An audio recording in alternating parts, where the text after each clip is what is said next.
Welcome to the CDA Institute's Expert Series, the podcast that brings you critical discussions with thought leaders in defense, security, and global affairs. My name is Gabriella Picton, and I am this episode's host. The CDA Institute encourages rigorous debate on national security matters through our events, research, and publications. In today's episode, we are joined by Dr. Paul Goode, McMillian Chair of Russian Studies and Associate Professor at Carleton University's Institute of European, Russian, and Eurasian Studies, Dr. Maria Popova, Professor of Political Science at McGill University, and Marcus Kolga, Director and founder of DisinfoWatch and Fellow at the CDA Institute. Discussing recent developments in the Russo-Ukrainian war, we analyze the consequences of Russia's conventional and hybrid warfare for the immediate region and beyond. This is the Expert Series.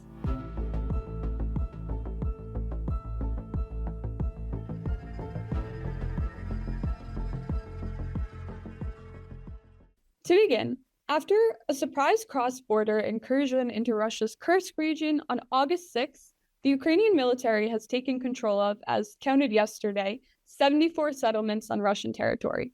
For context for our listeners, this includes Sudzha, a regional administrative center located next to one of Russia's key terminals for supplying gas to Europe.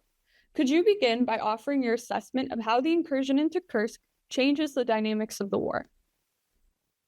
Well, it has certainly had, I would say, three main consequences so far, and as far as we know, Ukraine claims to control about 1,000 square kilometers of Russian territory now, and that includes not just Sudzha, but approximately 80 settlements and villages. That's a fair amount of territory. It's a large portion of Kursk Oblast, which is the region where Sudzha is located.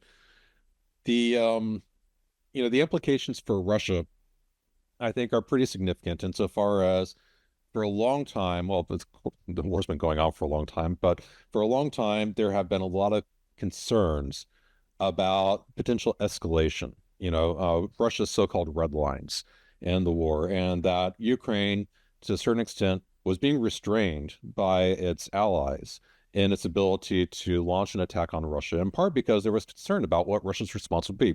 What are those red lines and what might potentially lead Russia to escalate? At this point, there is zero indication that Russia is escalating. And that, I think, significantly erodes those perceptions of red lines. And it means that there is now a strategic recalculation of what is actually possible on the battlefield and in the war with Russia going forward. That's not to Russia's advantage. That means likely there will be some emboldening of tactics, not just by Ukraine, but also, in terms of the support from Western allies upon Ukraine, upon whom Ukraine relies for arms as well as for aid. With regards to Ukraine, this is the second major, implication. And I think that, first of all, it's this enormous morale boost for Ukraine. It completely changed the narrative about the war. It had been a grinding out war. Ukraine's counteroffensive really, last year ground to a halt, didn't get very far. Now, a lot of that was because they weren't getting the support that they needed from the West. But ultimately, the gains that Russia has made in the East have been minimal, and it's been sort of a war of attrition along the Eastern Front. Now that Ukraine has invaded Russia and taken control of Russian territory, that fundamentally changes the narrative. It makes Ukraine's approach to the war look much more dynamic. And it also provides something tangible that Ukrainians can point to, that Ukraine is not just sort of hopelessly caught in trench warfare with Russia, where both sides is throwing bodies at the problem, right? It's also, I think there's a more subtle implication, which is that Ukraine has really good intelligence. They very clearly exploited an opportunity to cross the border in this particular location at this particular time. And that should also be something which is, good for morale, but also suggests that there may be other such opportunities, that Ukraine has managed to effectively divert Russia away from the main vector of its attack and is forced to spread out its forces and to try to mobilize others. Now, it's important to remember, I think, in this context, last year there was the Prigozhin mutiny. So when Yevgeny Prigozhin and his Wagner group publicly in July 2023 mutinied against, well, it wasn't really against Putin. That's, I guess, a point of debate, but their main bone of contention was the Minister of Defense. But regardless, they rolled their tanks right across Russia, almost up to Moscow. Now, what that indicated, first of all, was that there's a lot of different armed groups that Russia is throwing at Ukraine, and it doesn't have full control over all of them. But more importantly, I think it also demonstrated that Russia's interior is poorly defended, is very sparsely defended. And so the latent threat that's posed by Ukraine seizing territory along the border region is that it could push much further and much faster. And precisely because of that weakness that was demonstrated very vividly by Prigozhin's mutiny. And wouldn't that be something if suddenly Ukraine was on the outskirts of Moscow? Now, that's not likely to happen, right? But that is the fear that now Russia has to contend with. And that's a different kind of dynamic that Ukraine has not had at their advantage up until now. The third major implication is Western support. The West has been asking for a long time, especially in the United States and especially in advance of the election season, is the war something that the United States is actually getting return on investment for? Is it actually achieving its objectives? Is Ukraine an ally that is reliable, that can be supported, and that can take the fight to Russia? This demonstrates very clearly that it is capable of doing so. And so in that sense, I think it is going to be an important thing that people can point to in the United States. It's going to be difficult also for both Democrats and Republicans in the United States to take opposite sides on the war now when they can point to an obvious success that Ukraine has achieved, and one that's been achieved in large part thanks to Western equipment, and especially the willingness of the United States, Great Britain, and others to allow Ukraine to use their equipment on Russian soil, which previously had not been possible. So now we can see the success, and now that those red lines have eroded, and now that the narrative has changed, that changes fundamentally the dynamic of the war. How has this incursion shifted the dynamics between Russia and the West? Have any notable narratives taken hold in domestic Russian media about this being part of a larger war with NATO or anything similar? Well, there hasn't been a major shift in terms of relations with the West. So the ways that the war has been portrayed in Russia's domestic media for the last couple of years has been largely in terms of fighting two fundamental enemies. The main enemy is portrayed as Ukrainian nationalists. This sometimes includes Ukraine's armed forces, but it also includes, a variety of other epithets. You might remember that when the war was launched, the official justification was to denazify Ukraine. That's the term that Putin used. But more often you see terms like terrorists, mercenaries, nationalists, extremists. This is who Russia claims to be fighting. Now, the other claim is that behind Ukrainian nationalists stands the United States. So NATO does figure into it, but not as often as you might expect. The United States is really sort of by and far the single most commonly discussed enemy that Russia presents, and everybody else is kind of playing a supporting role to a certain extent. And so the United States is the significant other that is motivated by a fundamentally Russophobic impulse, right? So like is often the case in media depictions of enemy images, the enemy is shorn of logic and rationality. It's sort of an irrational hatred of all things Russian. And that's what ultimately motivates it. So there's little discussion of aims aside from ultimately trying to change Russia's status internationally and to humiliate it and what have you. Now, in the ways that the attack on Kursk has been portrayed in the media, nothing about this has fundamentally changed. There has been an interesting tightrope act in trying to decide how to present this. So it took a couple of days before there was any mention, first of all, in the Russian press. And then beyond that, the framing of the attack on Kursk has been carefully curated. So it's not an invasion as far as Russian media is concerned. It's a border situation. And the language here is significant because it means that, Russia is not an invasion on Russian territory. It's It's an extension of what Russia has been portraying as a terrorist regime in Ukraine. And so the way that Russia is addressing it in a policy sense is not a counterattack. Instead, it has established a counter-terrorist regime within Kursk Oblast. Now, that counter-terrorist regime is being led by domestic security, right? So it's FSB and its Russian National Guards that are principally responsible. But there are also now multiple reports that conscripts are being mobilized from other parts of Russia to, try to try to contain the situation. And there's obviously a large degree of uncertainty about whether or not Ukraine will try to pursue objectives beyond these 1,000 square kilometers that it has occupied. So where does this figure into the depiction then of, say, Russia's relations with the West? Well, the two things that we have seen a lot in Russia's media over the last week. One has been images of Russian equipment, or it's not Western equipment, sorry, that's been captured. And so the idea is to show that Ukraine is basically sort of being controlled by its Western puppet masters. There have also been, for instance, very unconvincing video of Ukrainian prisoners who then read very clearly reading a script detailing how they have been carefully instructed and trained by Western military instructors, what have you, and what they're doing. So the implication being that, yes, Ukraine is attacking Russia's border, but it's under control. And we know that it's under control because it's the same stuff that the West has always been doing.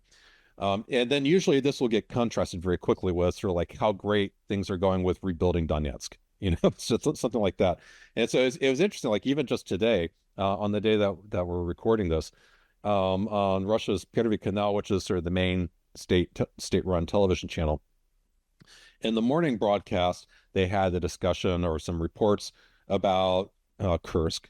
But by noon, Kursk almost completely dropped off the map. And it's not something that's being reported on a regular basis. Now, this is shocking, right? There are Ukrainian soldiers on Russian territory and is not getting like second to second news coverage. And so that also tells you how sensitive this is to the regime and how carefully they have to manage the narrative, because it's even worse if they say, well, it's bad enough if they say that, admit that there are Ukrainian soldiers occupying Russian territory. If they were to say, oh, but actually it's the West that's occupying Russian territory, it would be even worse, right? And so all the narratives that have been deployed to justify the special military operation are now also constraining narratives and what can actually be said and what can't be said with regards to the incursion in Kursk. Thank you again for appearing on today's episode of the Expert Series podcast. We really appreciate your insights and know they'll be of significant help to our listeners in better understanding this very rapidly changing situation. Have a great day, and we hope to have you on again soon. In your book, Russia and Ukraine, Entangled Histories, Diverging States, you and co-author Oksana Shevel dissect the lasting ramifications of the divergence between Russia and Ukraine following the Soviet collapse. How do you see this reflected in Ukraine's recent incursion into the Kursk region of Russia?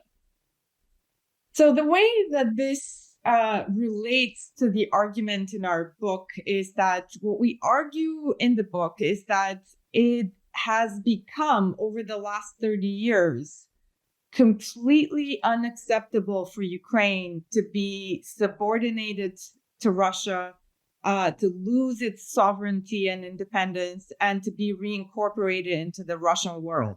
So what this incursion into Kursk shows is that Ukraine really is motivated to come out of this war as a sovereign state, that it will not, in fact, surrender this sovereignty through negotiations, and will embark on such high risk and seemingly impossible operations, such as taking over part of Russia, in order to really push as much as possible to win this war and come out of it as an independent state fully within its borders. Continuing that through line of what the Kursk incursion means for Ukraine's shift away from Russia, what does it mean for Ukraine's relations with the West? After fears through the last few months that Ukraine was coming to the end of its ability to sustain its fight against Russia, has this changed anything? It absolutely has. As you can see, the West is now reevaluating several parts of its strategy in helping Ukraine. First, we see more and more people saying, "Well, Ukraine seems to have the possibility to militarily take the initiative," and so it is not time for surrender. It is possible for Ukraine to actually shift gears, turn the tables on Russia, and start achieving success. And the thing that's important is that, as we see from the recent reporting, Ukraine did not share its intention to launch this operation with the Western allies. Why? Because part of the reason is that the allies were really not convinced, first, that Ukraine has the capability to pull something like this off. But second, there has been a lot of fear among Ukraine's allies that Russia has a red line, and at some point, if it's pushed far enough, Russia will retaliate in some sort of catastrophic way through nuclear escalation, through widening the war and targeting NATO. And really what we see in this operation is Ukraine demonstrating yet again, this is not the first time that they've demonstrated this. We've seen this through multiple Russian withdrawals from different parts of Ukraine, through the weak Russian reaction to Ukraine targeting the Black Sea Fleet in Crimea. We've seen that, in fact, Russia reacts rationally in this war to setbacks. It regroups, it figures out how to improve its position conventionally, but it is not irrationally lashing out. And here we have yet another confirmation of this. We have an incursion within Russia itself, and Russia downplaying it and trying, of course, to push back, but not in a catastrophic way. Ukraine's foreign ministry has stressed that it does not intend to hold the Russian territory it has captured long term, where Russia has clearly not done the same. What does this mean for each country going forward? I think it illustrates very clearly that the goals that the two countries have are dramatically different. Russia simply wants to conquer Ukraine, preferably all of it, but if it has to do in Russia's thinking, if it has to do it piecemeal through conquering parts, signing a ceasefire, temporarily regrouping, then conquering another part, if it has to do that, that's what Russia will do. Ukraine, on the other hand, has, of course, zero ambitions beyond its recognized 1991 territories. So what they want is to have Russia withdraw fully from this territory, to have Russia recognize that Ukraine is a sovereign country that can choose its own path. In this case, it has chosen a path towards European and Euro-Atlantic integration. So that's the main goal that Ukraine has. So the Kursk operation is simply leverage in trying to push towards this goal, which is territorial integrity for Ukraine and sovereignty. Has the Kursk incursion exacerbated the spread of anti-Ukraine disinformation? Where, if so, and what is being done to counter it? Anti-Ukraine disinformation is really quite constant. So interestingly, I would say that the Kursk incursion has made the job of the Russian disinformation machine a bit difficult. Why? Because the Ukrainian army is behaving according to the laws of war in this invasion of Russian territory. It is distributing humanitarian aid to the population. It is taking prisoners of war, but treating them according to the laws of war. And so it really denies Russia the opportunity to have any sort of evidence that they could spin into a disinformation narrative about Ukraine being the invader, being the occupier. It's very difficult for them to find anything to sort of hang their hats on. So what I'm seeing lately is this disinformation that is targeting sort of internal Ukrainian politics about the ban on the Russian Orthodox Church. I think this is going to be a focus of disinformation much more than the Kursk incursion, simply because it's very hard to find anything to blow out of proportion and to spin. What changes can we expect to see in Ukraine regarding the Russo-Ukrainian war over the coming months, especially with such a monumental U.S. presidential election coming up? This is really important. Ukraine is in a difficult position right now because it wants to make the most on the battlefield, but there are two constraints. The first one is that the Western allies are still not fully backing Ukrainian victory. We see right now negotiations over Ukraine being allowed to use long range missiles. We see some of basically debate within the Western alliance on how exactly to navigate this. We see that the U.S. administration is a bit more cautious and committed to this escalation management approach. And the UK, for example, now is pushing for permission to let Ukraine use at least UK long-range missiles effectively. So I think we're going to see over the next few months this negotiation between Ukraine and its allies continue.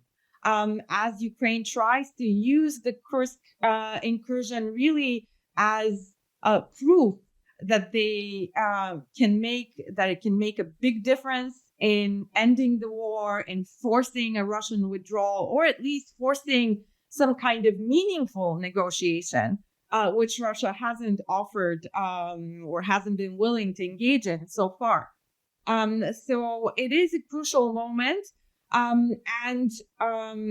think one thing that, of course, we know that there's a huge difference between the potential U.S. administrations in terms of positions on Ukraine. A potential Harris administration might follow the Biden support Ukraine, but with some caution, or who knows, maybe a bit more risk-taking. But what we do know is that a Trump administration would want to throw Ukraine under the bus. I mean, that's has been clearly said both by Trump himself, but also by his VP pick, who has been one of the most consistently anti-Ukrainian voices in the U.S., J.D. Vance.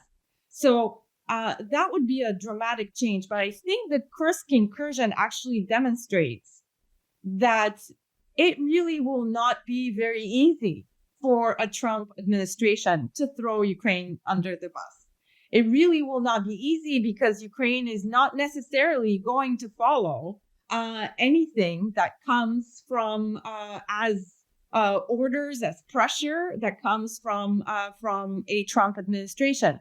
So it's not, it really complicates this view of, well, if Trump comes to power, it's all over for Ukraine. Well, they're going to continue fighting.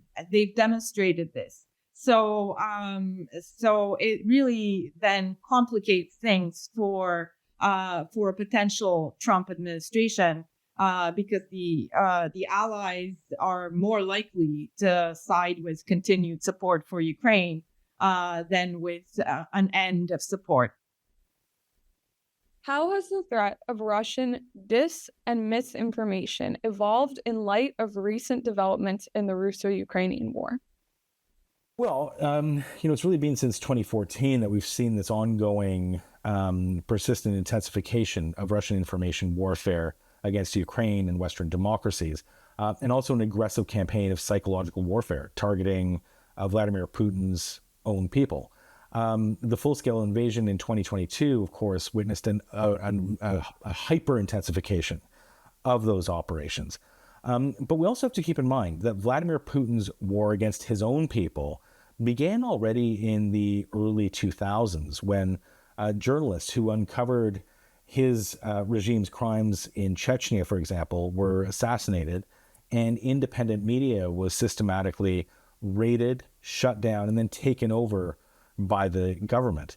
And over the past 2.5 years, of course, all dissent and criticism of the regime have been outlawed in Russia. There have been reports of Russians being arrested who've posted information that's critical about the war on social media.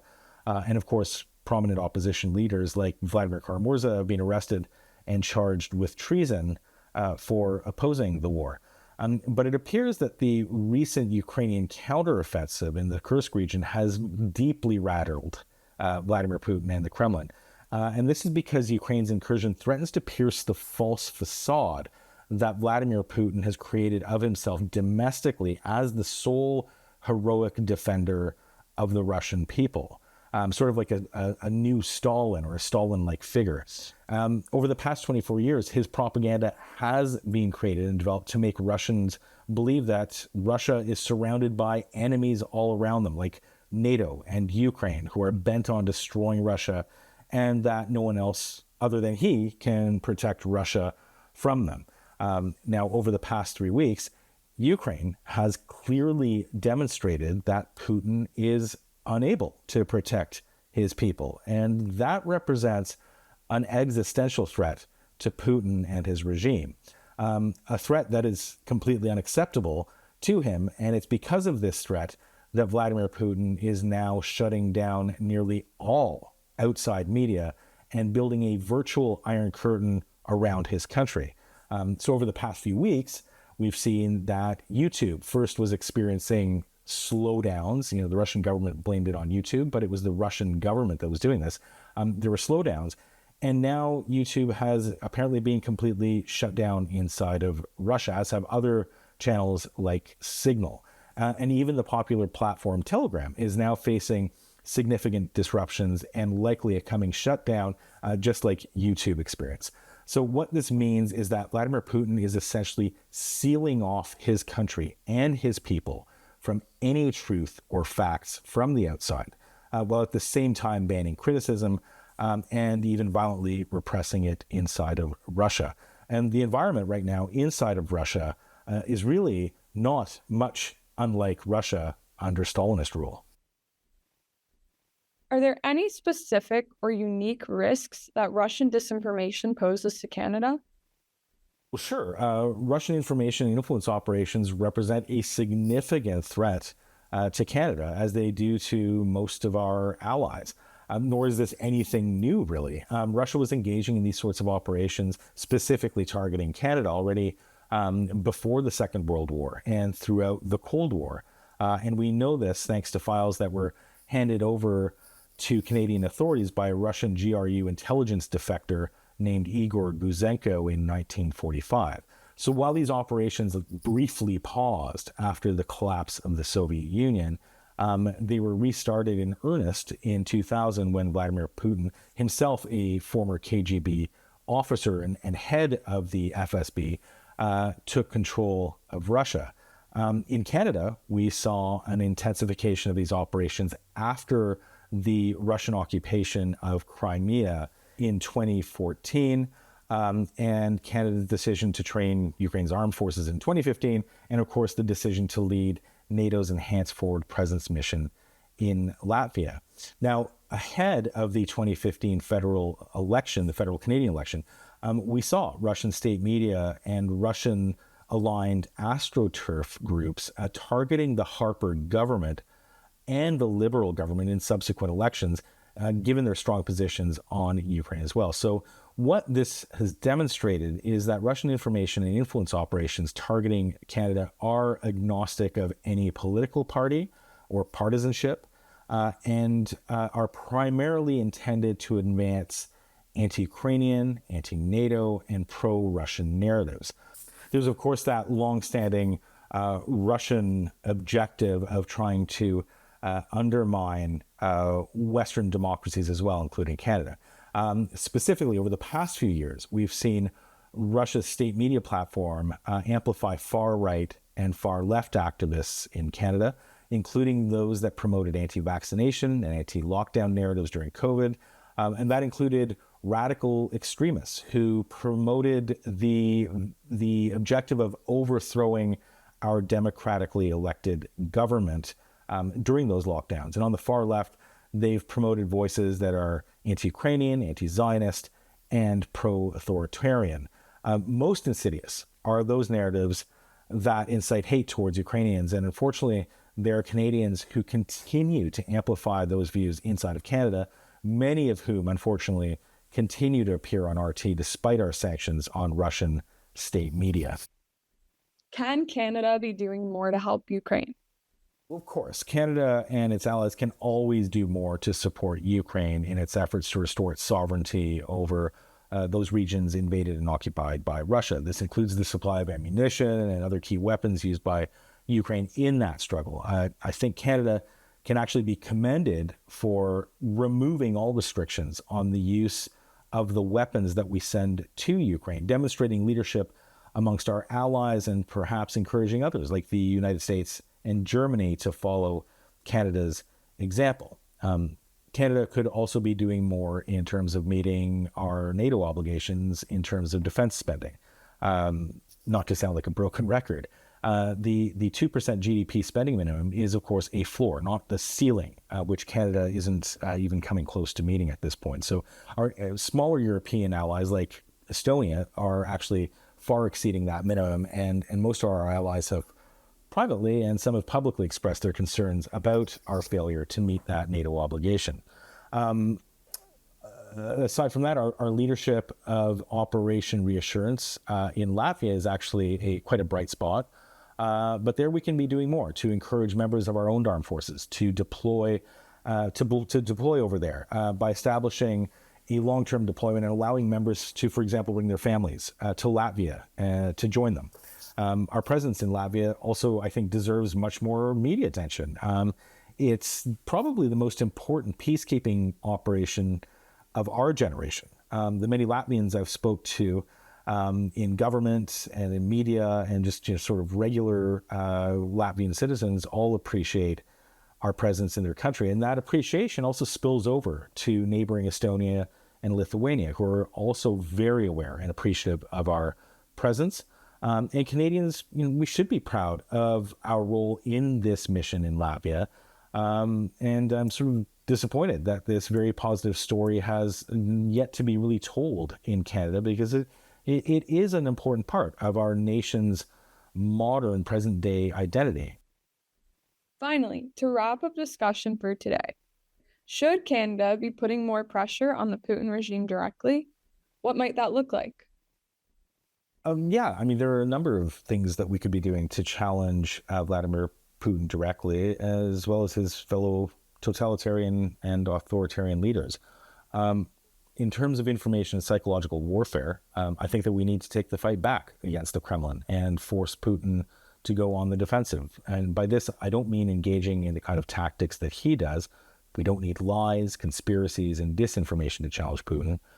We can do so using truth and facts as weapons to pierce the bubble of that alternative reality that he's forced upon his own people. That means supporting independent Russian journalists, those that have been forced into exile, and those that have been censored by Putin's repressive regime, enabling them to continue their work and to find new ways of delivering the truth and facts to Russians, and to find cracks in Putin's Iron Curtain that now prevents his people from discovering or even seeking out the truth. And I know that the Canadian government is working on this. It is working on projects to support those exiled journalists. I think this is a very positive thing, and an area where Canada can take real leadership amongst our allies.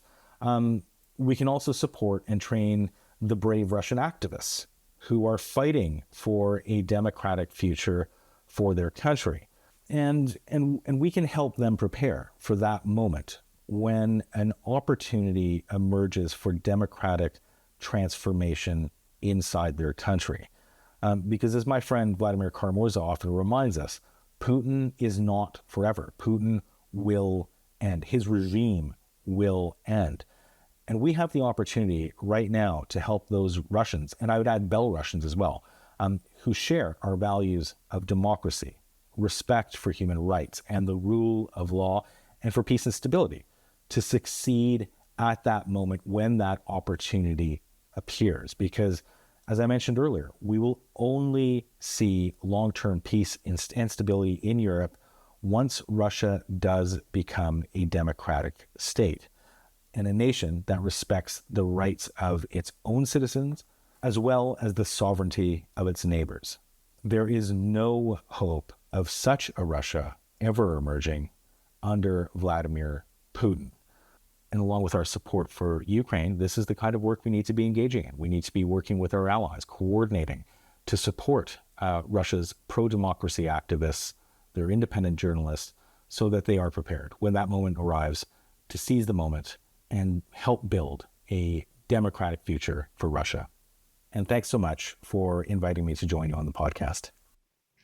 That's all for today's episode of the CDA Institute's Expert Series. To learn more about the CDA Institute, you can visit our website at www.cdainstitute.ca or subscribe to our newsletter. Thank you, and we hope you'll be tuning in next time.